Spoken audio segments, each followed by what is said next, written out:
All right. Hello. I don't need to be wearing this.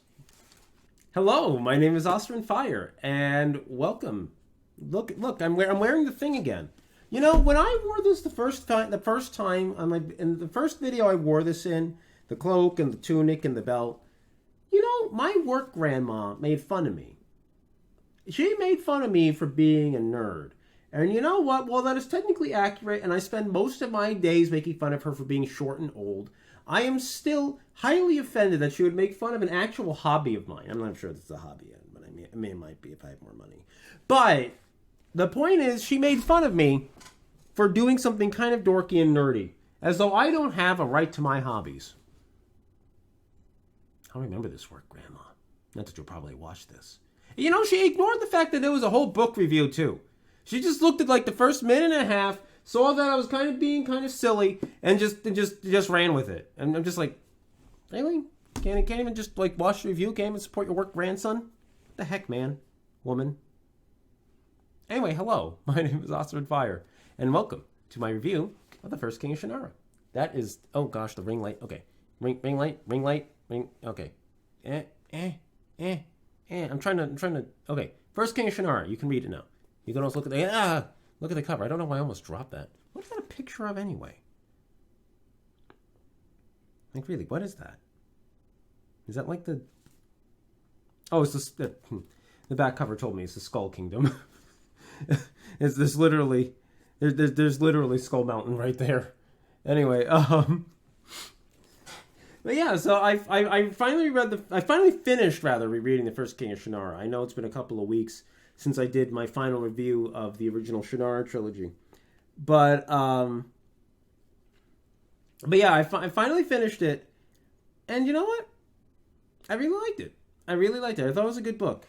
Now, the first thing I realized is that I said I was going to read things in publishing order, but I actually didn't realize originally when I first started reading it that this was actually published in 1996. I think because I originally read it in this order. I read First King immediately after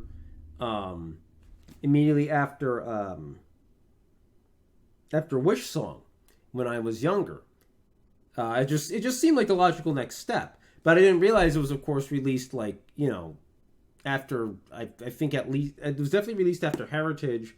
90% sure it was released after like The Word and the Void. And I think it had to be released after something else too, right?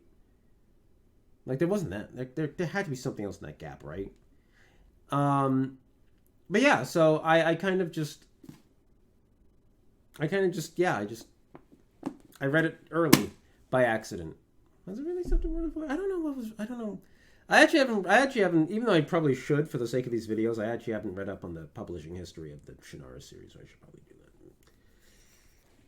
But yeah, so I read the book and I really liked it. I really liked it. I thought it was a nice little prequel. One of the things that stood out to me actually completely by accident was sort of Terry Brooks's... You start to notice a lot of Terry Brooks's literary habits, like the way, like things he writes about, scenarios he writes about. You know, they're just scenarios that are extremely common. You know, for example, the idea that the good guys, if they have an army, are severely outnumbered by their enemies. They're on the back foot, you know, and it requires like, and they require like clever strategy in order to defeat their enemies. You know, that's one of those things that's just like, that's something that appears in almost every Terry Brooks book that has good guy armies in it. I think that's funny because that happens in the Sword of Shannara, it happens in the Elfstones of Shannara, it happens in the Wish Song of Shannara. It happens in this book, of course. It happens in the Genesis of Shannara. It happens in Dark Legacy of Shannara. I'm pretty sure it happens in High Druid of Shannara. Yeah, it happens in a lot of his series. In fact, the only time that there's sort of good guy army is where it doesn't really happen is the Fall of Shannara, because in that book, that series rather, the Federation is kind of the good guy army, and they're more evenly matched with the Scar army compared to others. In fact, that's like one of the only series where Terry Brooks doesn't really employ the whole either ancient technology or eldritch abominations threaten the four lands. That's one of the few times he doesn't actually employ that trope. And it's sad, but I actually kind of wish he did, because at least he was good at it. Like, that's the funny thing. He was actually good at it, and it would have been better for him to employ it for the fall of Shannara, rather than make it a generic political conflict. Oh god, I'm complaining about the fall of Shannara already. Gosh darn it, I didn't mean to do that. Alright, let's get back to the actual book at hand. So, the first King of Shannara. I guess I'll take it section by section, because it breaks down pretty nicely that way. So the book is broken into 4 different sections. The first section is the fall. It's wash out. There we go. The fall of Paranormal. The first section is the fall of Paranormal, and I actually think this is a really good setup. I actually think it's a really good setup. I like how it sets up. It sets up the principal characters really early on. It sets up Bremen, Kinson Ravenlock, Marith, Riska, and Tay Treffenwood. Forgot their names for a second. I like it's nice, it's simple, it's clean. It sets up the sort of the laxity of the Druid Order. It really captures the dynamics at play. The Warlock Lord is on the rise. No one believes Bremen, especially the Druids, who are foolish to do it. And of course, the Druids get wiped out as a result of it. And I just think it's nice. I think it's a nice introduction. I like the little minor characters it introduces as well. I like what is his name? What? There's so many characters in this book. It's very easy to forget this stuff.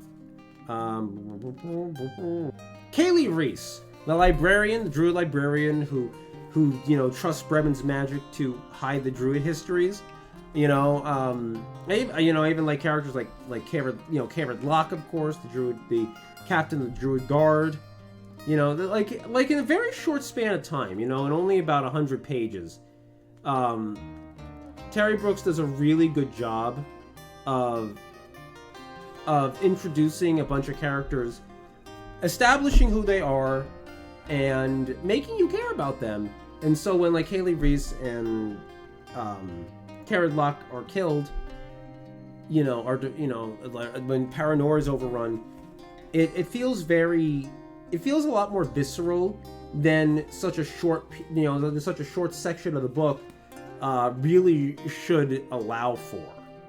And I think that's really, I really like that. I'm really glad that that's a thing that he succeeded in doing.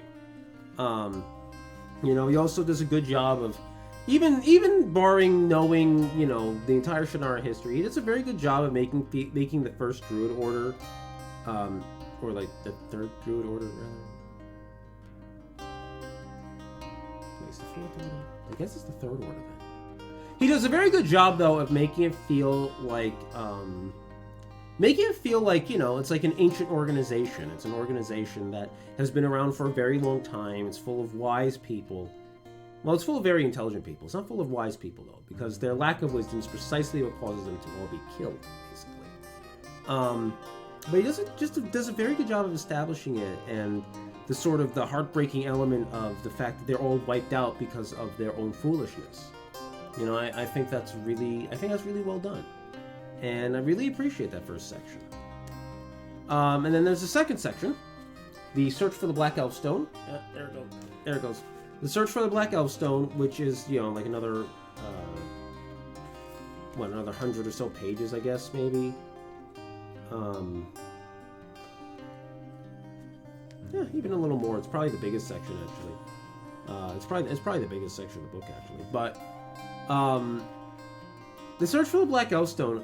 I like how it turns. I like how it becomes more of how it turns the story to more of a personal, character-driven plot, where you basically have Tay Treffenwood, one of Bremen's allies among the Druid Order and one of the last survivors as a result. Who, of course, gathers together a small band of elves. He's trying to warn the elves that, hey, the Warlock Lord's marching on the dwarves. You probably should go help them. And I like how, all the whole Elven kingdom and everything, I like how he kind of establishes that they're a little bit lax too. They're not really. It's not that they're not worried about things that are going on in Northland. It's just they're not overly inclined to move too fast. And of course, this culminates in the council where Cortan Balandarak, the Elven King, that was nice. The Elven King, persuades the council to help, and then immediately his entire family gets murdered. Actually, I just want to have a little aside here. This is something else that Terry Brooks does a lot, and it's red shirt syndrome, where where there's a bunch of characters, and they're all just there for the purpose of getting slaughtered. For example, he makes a special note to point out that the Balandarak family is humongous. There's cousins, there's brothers, there's sisters, there's in-laws. They all live in this manor, and they're all just there to die, basically. And the same thing happens later on, where there's like 24 elven hunters with Tay Treffinwood's expedition to find the Black Elf Stone. And, almost all of them except 2 die. And it's just like, you don't have to do that. A few more of them could survive, or you could have less of them. But you don't really have to have like all these people die just to kind of raise the stakes. It's a bit of a it's whereas like having a couple of named characters in the first section of the book really adds to the emotionalism of it. Having the red shirts basically die in this second part especially is kind of just cheap by comparison. It tries to escalate the danger without like really making the danger mean more. It meant a lot more that Tay and Jurl, Shannara, and Preastarl are actually like in danger personally, and Vriaridin, I forgot Vriaridin.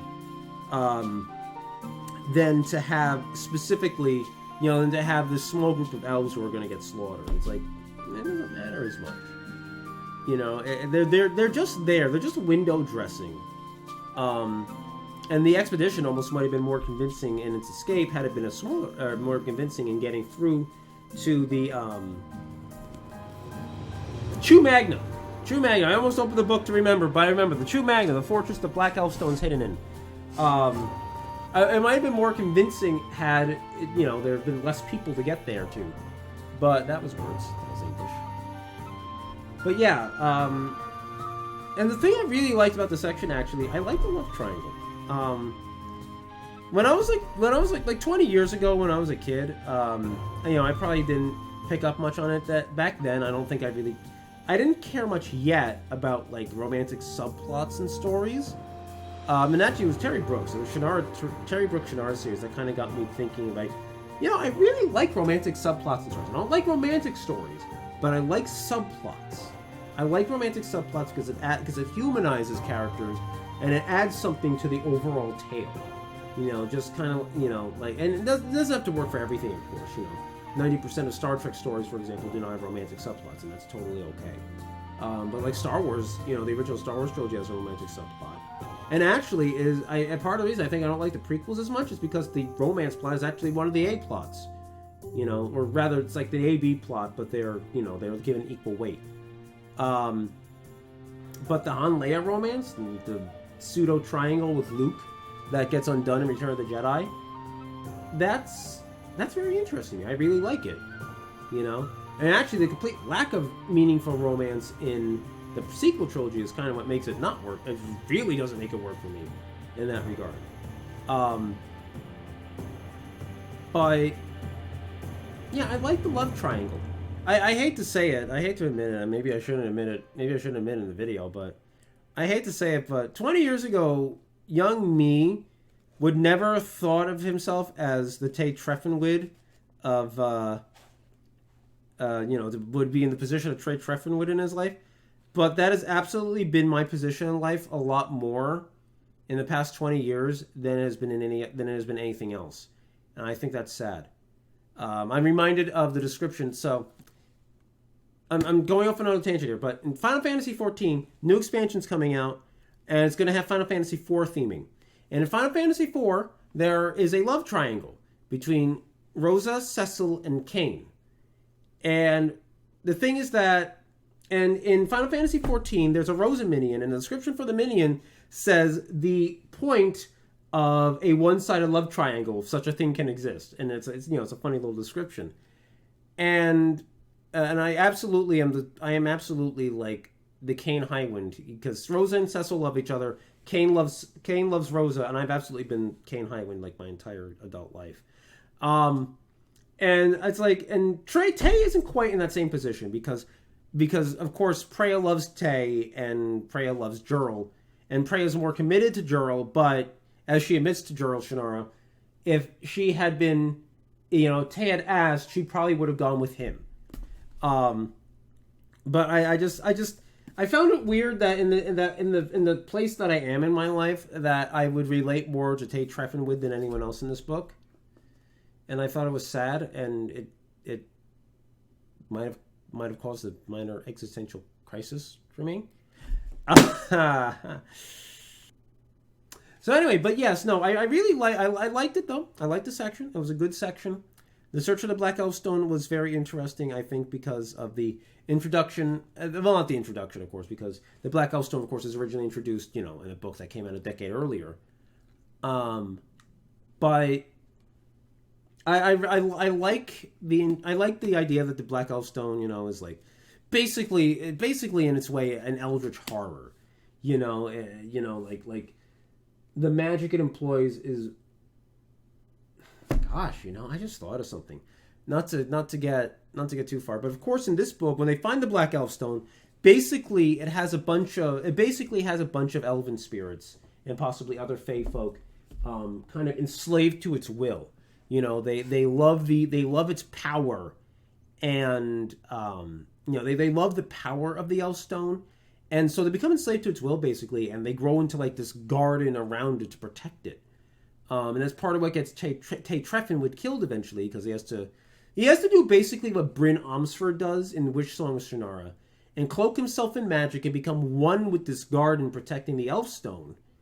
And it basically corrupts him because he has to go too deep, and it transforms him basically. And then of course afterwards he has to use the Elfstone to kill the Skullbearers and gnome hunting party that's pursuing them, and that's what ultimately gets him. He has to stop. He has to end his own life in order to protect everyone around him. But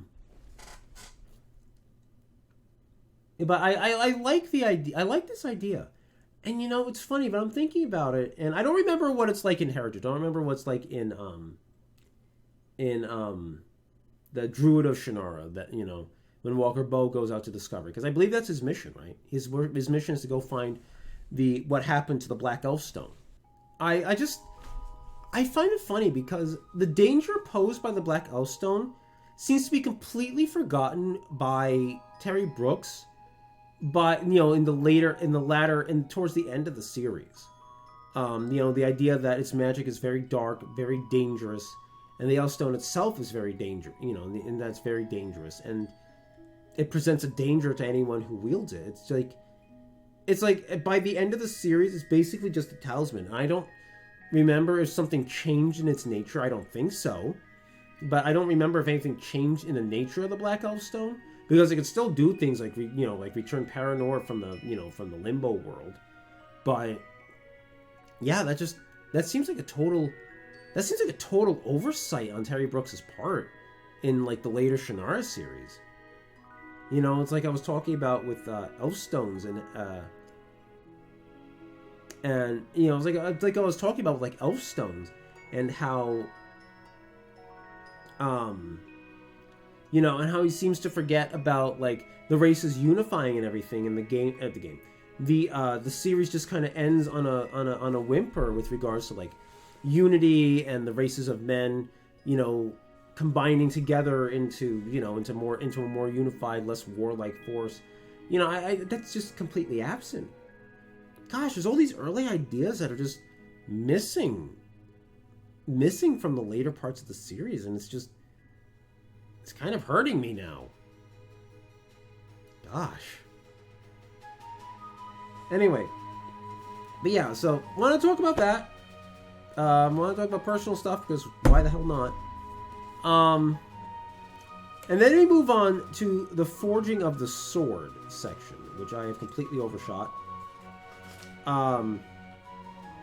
And of course, the forging of the sword is... The forging of the sword almost feels a little bit... The forging of the sword is the weakest part of the book. Easily by far. It's not nearly as compelling to read. It's not nearly as compelling of a read as the first two sections, or the last section. Because it's mostly about finding a blacksmith. It's about finding Coglin, and it's about finding a blacksmith who can make the sword. I feel like the implication is that the sword is made of titanium. Which is funny. If anyone watches the channel Shadiversity, rather, not Shadiversity. He's a medieval enthusiast. He's a very nerdy man. He wrote Shadow of the Conqueror, which is on my shelf back behind me. I should reread and review that book. Not anytime soon, but I should reread and review that book actually. I intended on reviewing it actually when I first read it a year ago, but never got around to it. But he talked about actually the kind of materials you would make a sword out of, and like I said, I believe the implication is that the sword is made out of titanium, and not steel, or some other like advanced modern metal. And I remember Shad made a video talking about how actually carbon steel is actually one of the best materials you can make a sword out of because it's the perfect combination of strength and flexibility. Because he pointed out that basically a sword needs to be flexible so that when it hits an object, it just doesn't instantly snap. Because yeah, that's right. He was talking about how a sword made out of diamonds, I think, like a diamond sword that got in Minecraft, wouldn't work because that sword would actually be insanely brittle. Like diamonds are hard, but hitting but if you even manage to temper a sword to a point manage to temper a diamond blade to a point where it's like thin enough to wield and to be used as a sword, it would just become insanely brittle. And the same thing would happen with like a hard metal sword like titanium or something. And that's why carbon steel is like the ideal blade you make a sword out of. And it's never explicitly mentioned, but it's mentioned, but it's like implied basically because the sword is made out of like a metal out of the old world, out of our time. And I feel like the implication, and personally, my personal interpretation is that the sword is made out of titanium or something. Of course, the sword is also imbued with magic, so the magic could make the sword far more feasible than just like a pure titanium blade. But I just think it's funny, and I know I'm going basically with my headcanon here when I'm kind of arguing about this, but I feel like on some level, Terry Brooks is talking about titanium, or talking about even like tungsten or something. He's talking about like a harder metal, something harder than steel, but still light. Oh, that's right. Because the sword is super lightweight. That's why I think it's something like titanium or something. Because the sword is super light, and so it has to be something that doesn't have a lot of weight. Anyway, compared to other metals. But anyway, but the forged sword is definitely the weakest. It's definitely the weakest element. I thought the more interesting part really was Marith confronting Bremen about him possibly being her father, and he's like, "No, not the case. Definitely have never bettered a woman. Druid sleep made me impotent." Basically, just tells her right up front. It's just like, "Yeah, I can't have children. Yeah, I'm sorry. No can do. I was also freaking ancient by the time you were born, so not possible. Couldn't possibly have happened. No deal." And in fact, it was probably an evil creature of the Warlock Lords that was probably her father. I'm not gonna lie, when it comes to the character of Marith, she's interesting enough. But I feel like she is more a distraction from the main story than anything. I just think that she doesn't realistically belong in the story because I feel like she takes the place that Al-Anon theoretically should have taken in the story, because of course Al-Anon appears, but she takes the place that Al-Anon should have taken. He's trying to Terry Brooks is trying to introduce a mystery of some sort.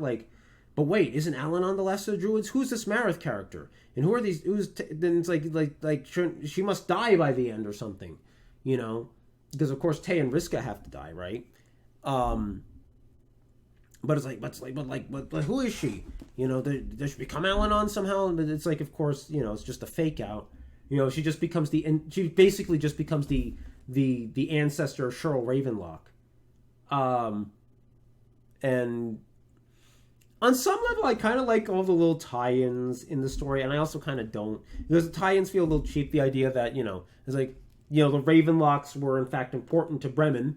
You know, Kinson Ravenlock, and of course Marith becomes his wife, you know, and so forth. And of course, Urprock Skrell, the smith who forges the sword of Shannara, eventually, you know, is changed by the experience. Shut up, computer. And eventually leaves and changes his name to Creel. So of course he's the ancestor of Panemon Creel, which is, I think, really funny because, like, oh, okay, so Panemon Creel actually is in some way tied to the forging of the sword of Shannara through his ancestor Urprock Skrell.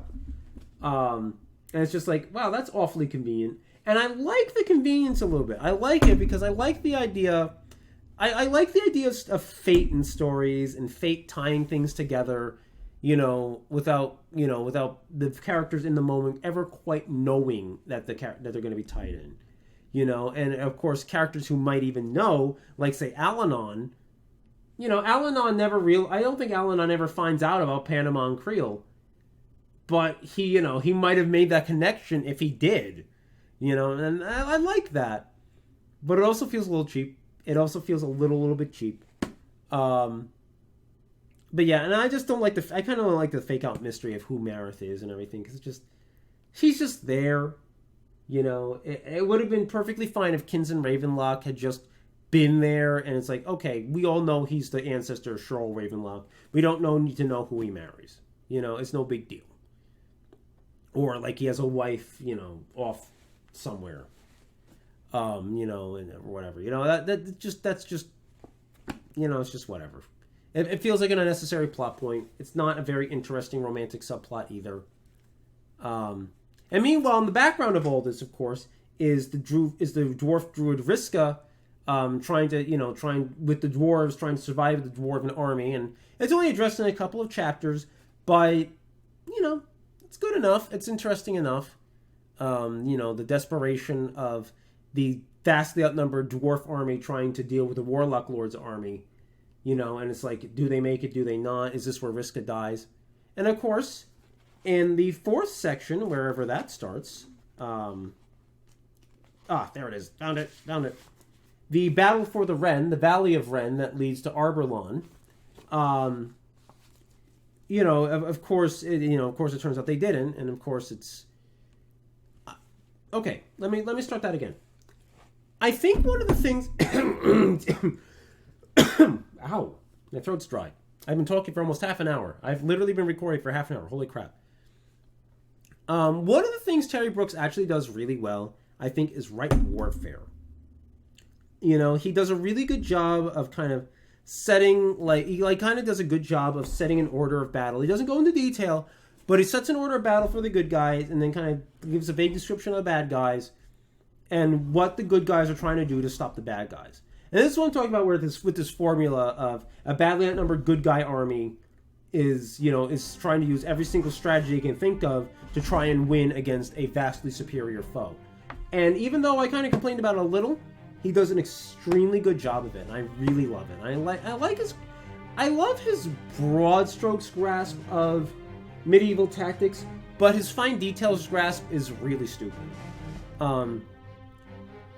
Because like he talks about how like the attacking army in this, you know, the Warlock Lord's army in the battle of Ren, basically the battle of the Valley of Ren, is like using siege engine and everything.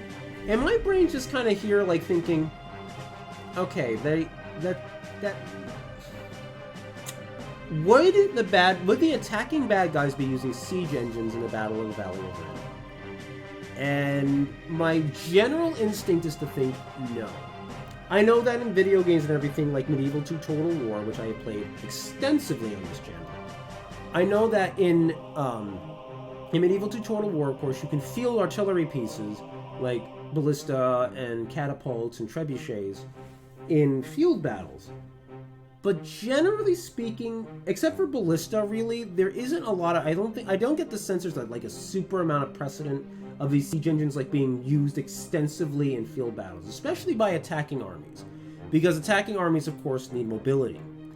Defending armies, especially defending armies like the Elf army at the Valley of Ren, would far more logically use actual defensive siege weapons rather than attacking armies. Because the attacking army realistically needs the flexibility of not being tied down to like major siege engines. Like maybe they would use like some sort of like large scale shields or something. I could see them doing that. But it's just like weird because they don't just have like catapults and everything, which at least makes some sense. But they also have things like these siege towers or whatever it's described. I'm just like, that's not really, even with trolls to push these things, which I guess would change the dynamics a little bit, these are still weapons that you primarily construct when besieging like a fortified city, which Arborlon isn't, incidentally. These are something you'd use to like attack like heavy fortifications. You wouldn't use them to use in what is basically a field battle. The battle of the Valley is basically a field battle, but where the defenders have a very, very strong position. And I just think it's kind of a silly element, rather than the attacking army trying to use its greater numbers, just trying to use its greater numbers alone, and trying to use like those greater numbers to leverage more like tactical flexibility in terms of trying to flank, or just trying to pressure out the elven forces with that flexibility. I think that just would have made a little more sense. And again, I'm not saying they wouldn't field siege engine at all. I'm just saying that they would have a harder time fielding the siege engines. And the elves should have been using siege engines of their own. They should have had defensive catapults or defensive ballista themselves to take out attacking catapults, which frankly would be smart. It would be very smart actually to try to take out attacking siege engines with defending siege engines, because they would have the advantage of the high ground, and they have the advantage of being able to like aim their shots properly, and it would actually negate the advantage of having those siege engines at all. But you don't really see that, and that's kind of where he kind of falls a little flat. But when it comes to the actual like melees having the actual melees like depicting the actual melees, there we go. Terry Brooks does an extremely good job of depicting it. And this is where I'm actually this is actually where I'm going to go into a little aside about Al-Anon. Because I mentioned earlier about how Marith kind of takes up the spot in the narrative that Al-Anon should have really occupied. Because in the fourth part, Bremen basically finds this boy in the ruins of what is basically the village of Varfleet. Varfleet is is sacked by the Warlock Lord's army, and Al-Anon is possibly the lone survivor of Varfleet's destruction. And Bremen takes him under his wing. And basically, Terry Brooks has to kind of short circuit any sort of character arc for Al-Anon by basically saying he has the intense piercing eyes, and he has this intense concentration, and he's basically a child prodigy. And I feel like that little character arc for Al-Anon should have occurred earlier. It should have happened when they went to Dectera to find their smith, and it should have happened when they went to Dectera. And it should have been Bremen learning about Al-Anon and discovering, rather than just us being told about it, Bremen discovering that Al-Anon is in fact a prodigy, and he's a potential candidate for Bremen's successor. And maybe Al-Anon could have interacted with Marith more or something, and maybe competition between them, or like Marith's doubts are reinforced by the fact that Al-Anon's so much better than her, something like that. Something like that would have been a lot more interesting than kind of just, hey, let's just slap Al-Anon here into the fourth act. It'll be fine. Don't worry. I don't know why Terry Brooks is from New York, but I think that would have worked a lot. Why am my mouth just whistle? I think that would have worked a lot better, though. You know, I think it would have been a lot more compelling. It would have been a lot more interesting, and it would have worked out a lot better for the overall narrative flow. But instead, we just kind of get our Al-Anon tacked on to the end, and you know, it works for people who've read the previous series. But if someone just happened to pick up the first King of Shannara, you know, by happenstance off their local bookstore shelves or local library shelves, you know, they'd be kind of like, okay, who's this kid? Why is he here? You know? And again, okay, that's not what I wanted to say. And finally, the matter of Gerald Shannara wielding the sword of Shannara. I mean, I like it. I like it because like I said when I reviewed the sword of Shannara, I like that the sword itself is a non-traditional weapon. I like the idea that even though it is a sword, it is more of a magical, that can be wielded as a sword. Its most important element is as a magical talisman with which to fight something that cannot be harmed with, you know, mere steel. And I think that, I think I like the idea. I like the idea really of this peerless warrior, Gerald Shannara, basically failing because, you know, all of his self-doubts and all of his lingering fears and his fear for his wife and his fear for his allies ultimately causes him to stumble. He doesn't fail completely because, of course, he defeats the Warlock Lord, and the Warlock Lord is, you know, disappears for, is it 200 or 500 years? I can't remember. You know, but I think it's 500 years. The Warlock Lord disappears for 500 years, basically. And it's just sort of, I think it's an interesting plot element. You know, the hero of the story ultimately makes a bunch of mistakes, and he's very fallible, and that fallibility is what makes him relatable. You know, and it's funny because part of what causes Gerald Shannara's doubts actually is the fact that he knows precisely what the sword is going to do, and I think it retroactively. Even though I already talked about this, but it retroactively justifies Al-Anon's decision not to tell Shay Onsford what the sword is going to do, until, of course, he intends on doing it when Shay has the sword in his hands, but it never happens. But it's precisely, and somewhat accidentally, the precise reason that why Al-Anon not telling him ends up working out. Because Gerald is filled with doubt. He's filled with doubt and is not confident in his ability to get the sword to work properly when Bremen tells him the whole of how the sword is supposed to work. And ultimately that's what causes him to fail. But Al-Anon's failure to tell Shay what the sword does is what causes Shay to succeed. And I think it's very plausible the way it's written that if Gerald had himself been ignorant of how the sword was going to work, because it works the exact same way, basically. When the sword's magic activates in the presence of the Warlock Lord, you know, Gerald here is just, you know, as the truth of himself, like Shay, revealed to himself. And in that moment, he realizes how the sword is supposed to work. Now, because he's already beset by doubts, and he's already beset by worries, and he's already beset by fears, he stumbles at the very last second. And Shay, not encumbered by all these worries and fears, but only encumbered by the revelation of the truth of himself, manages to use it correctly against the Warlock Lord and beat him. And I think that the parallels and everything work out very, very well. So on the whole, a very good book. A very good book. I did not mean to take so long reviewing it, because realistically I have to start getting ready for work tomorrow. But I did want to talk about it before, like, all the thoughts in my mind, kind of, as they often do. So I really enjoyed reading this book, though. For the next book review, I'm actually taking a break from Shannara, even though I have the heritage already. I'm actually taking a break from Shannara because my mother has just sent me the book Woken Furies.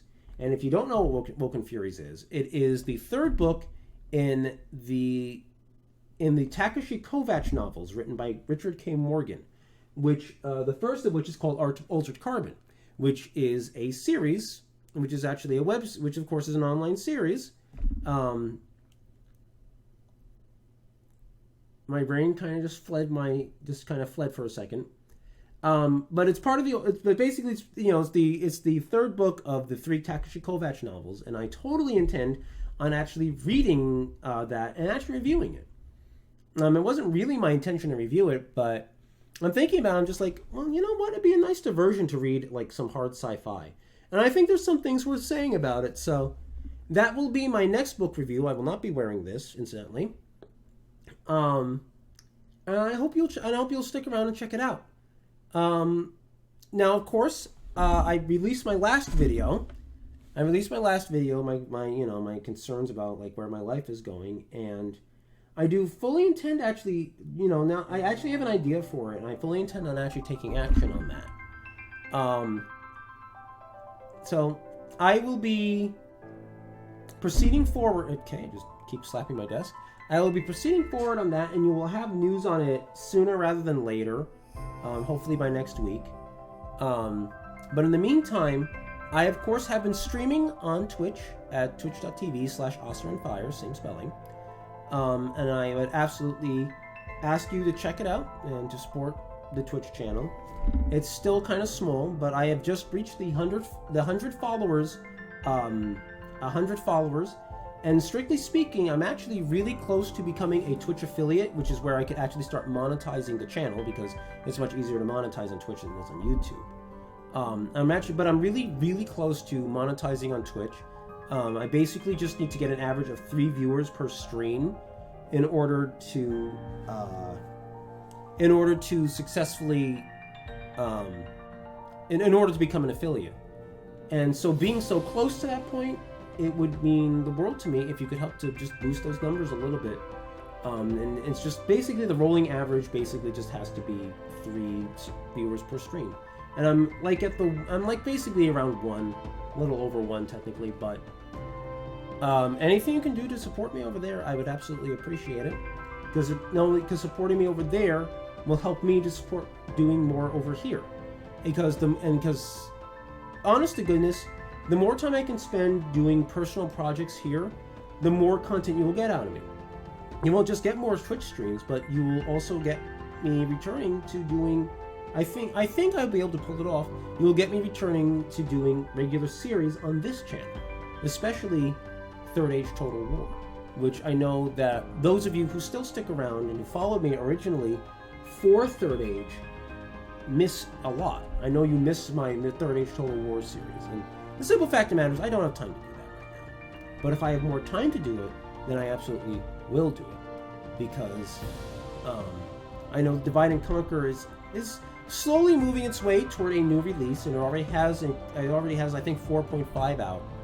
And I am absolutely interested in doing that. And I can't do that on Twitch because I will absolutely get murdered by DMCA in the music, and I don't want to make silent. I don't want to get rid of the music because I think that'll make for extremely boring videos. So I want to do it on YouTube, where I am far less likely to suffer copyright strikes if I have copyrighted music in there. So I really hope that you will help support me. But anyway, I have rambled long enough. I've been recording for 45 minutes, and the video probably will end up being about 45 minutes, even cutting out some of the awkward silences and some of the ramblier parts, because most of what I said, I think, was part of the review. So anyway, I want to thank you for watching. I'm sorry I ran a little long, but there's always something worth talking about. So, yes, again, thank you for watching. I hope you enjoyed it. I hope to see you over on Twitch. I hope to see you in the comments here. And I will catch you next time for a review. Well, actually, probably an update next week. But for actual content, for a review of the 3 Takeshi Kovacs novels, written by Richard K. Morgan. Until next time, everybody.